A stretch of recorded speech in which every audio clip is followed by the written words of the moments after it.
208 km/h. C'est le record absolu de vent qui vient de s'abattre sur le Portugal.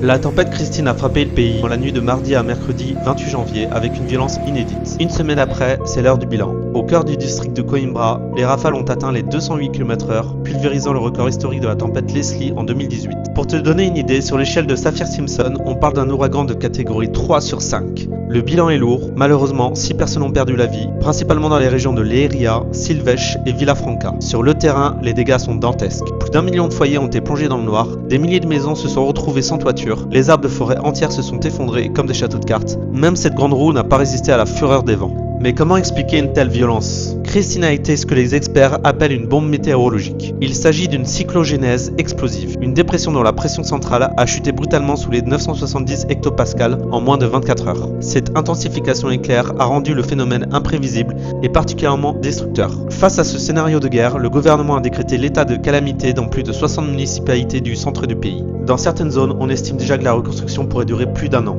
Des zones entières ont été sinistrées, de nombreuses familles se retrouvent en grande difficulté, avec des maisons fortement endommagées et des biens essentiels perdus. Heureusement, la solidarité s'organise. Si tu souhaites y participer, la mission de Dom Bosco, des Salésiens du Portugal, recueille des dons et organise l'aide sur le terrain. Consulte leur site salesianos.pt pour te renseigner sur leurs actions et aider à ta manière. D'après toi, le Portugal est-il prêt à faire face à la multiplication de ces tempêtes extrêmes? Donne ton avis en commentaire, ça m'intéresse, et abonne-toi pour plus d'actualités sur le Portugal.